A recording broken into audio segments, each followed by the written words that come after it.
Welcome to Aaron Mahnke's Cabinet of Curiosities, a production of iHeartRadio and Grim and Mild.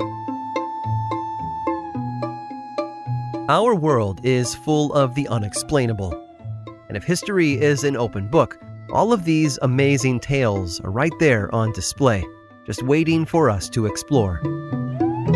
Welcome to the Cabinet of Curiosities.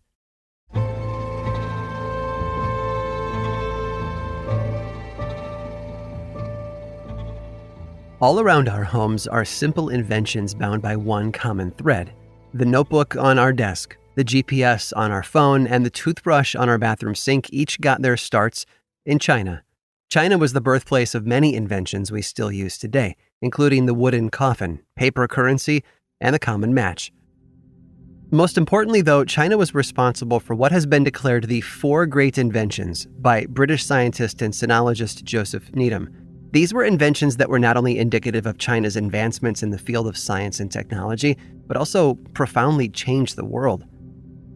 The 4 great inventions that Needham listed were paper, the compass, movable type printing, and a unique explosive substance known as gunpowder. Gunpowder revolutionized how wars were fought when it was first applied to arrows, which were ignited and then launched toward enemies. The chemical formula for gunpowder first appeared around the 11th century, during the Song dynasty. In one iteration, it was said to have been made by combining 6 parts sulfur to 6 parts saltpeter.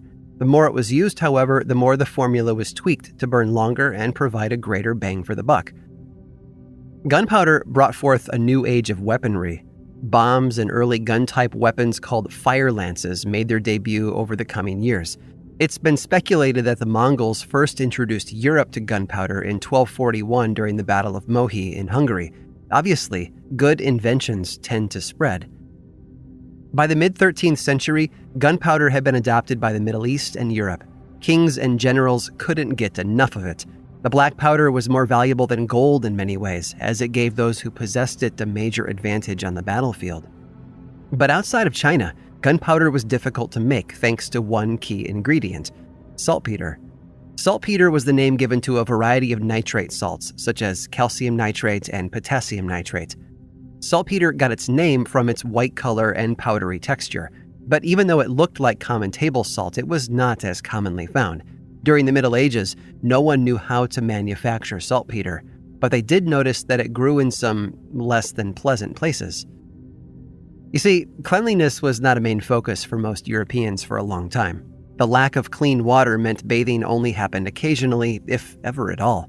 Human waste was often funneled down into cesspools, while castles had it dropped into their moats to make the water unsafe for enemies to swim through. One accidental byproduct of all this refuse? Saltpeter. It was scraped from floors, barns, and cesspits all over Europe and collected to make gunpowder. This spawned an entire industry of cleaners called petermen, who would enter people's homes and harvest the calcium nitrate. Of course, that created a whole new problem. When surfaces were clean, saltpeter wouldn't grow. After a while, a shortage forced people to think outside the box and inside the barn. You see, saltpeter wasn't a fungus or a type of mold.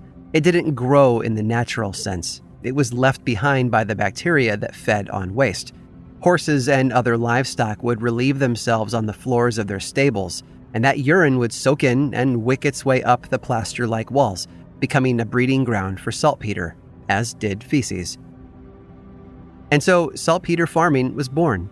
Farmers looking to make extra gold or silver cultivated the deposits left by their own livestock. They stored it for months, sometimes a year at a time, and let nature do its work. When it was finally viable, the enterprising farmers would then purify it and sell it. Horses, sheep, cattle, and even dogs were put to work eating and pooping for the good of their countries. Through trial and error, the farmers managed to discern which kinds of waste rendered the most potent saltpeter. This ingenuity, combined with an abundance of domesticated animals, helped Europe surpass all other nations in saltpeter production and strength. They also learned that horses and cows did not produce the best saltpeter. That came from a very different beast entirely. The best saltpeter came from the urine of animals that were all too common back then. They roamed the land and went to the bathroom wherever they stood. And honestly, they couldn't help themselves. The strongest saltpeter, you see, was produced by drunks.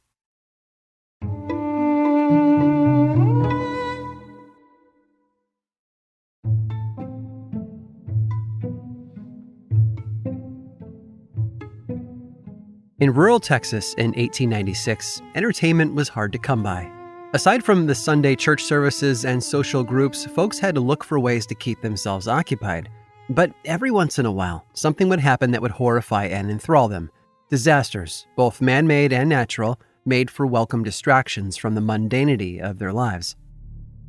And in 1896, such a disaster arrived, one so explosive it captivated 40,000 people and killed 2, all because of one man's actions.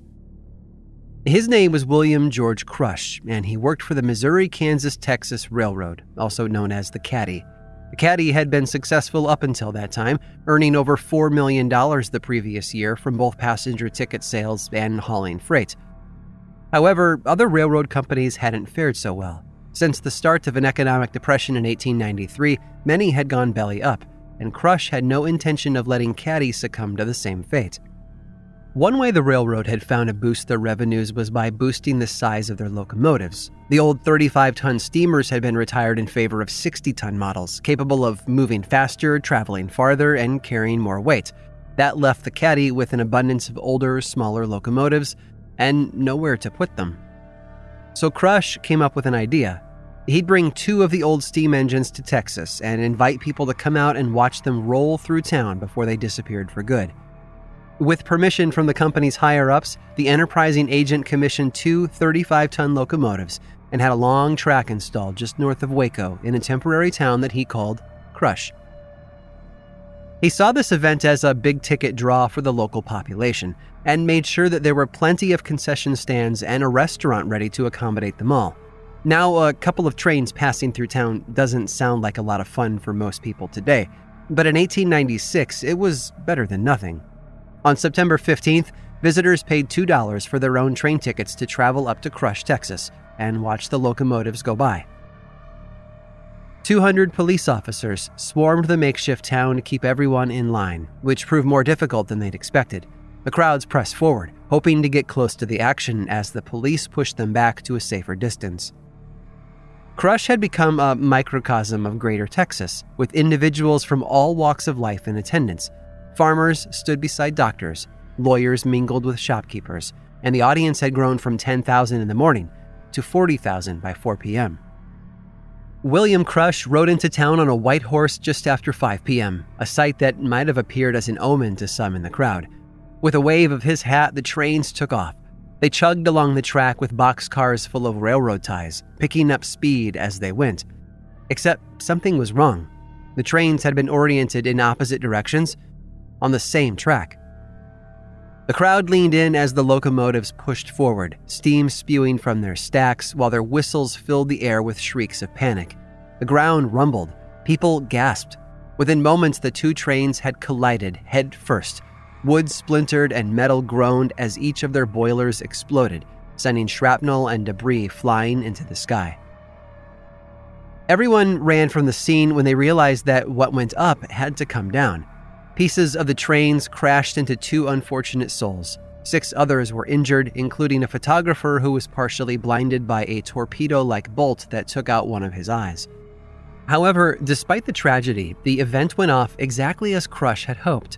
The trains were never meant to just roll on by each other. He'd set up the crash at Crush as a publicity stunt to improve business for the local railroad.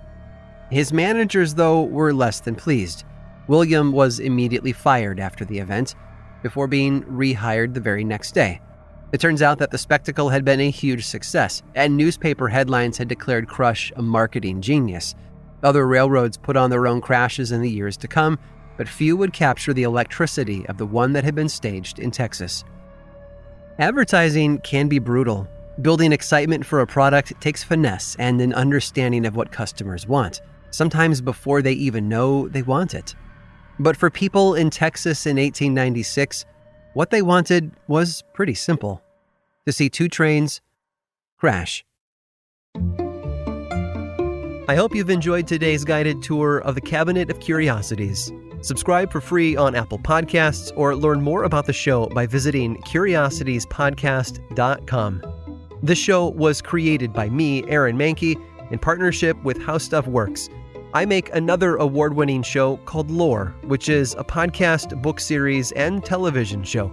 and you can learn all about it over at theworldoflore.com. And until next time, stay curious.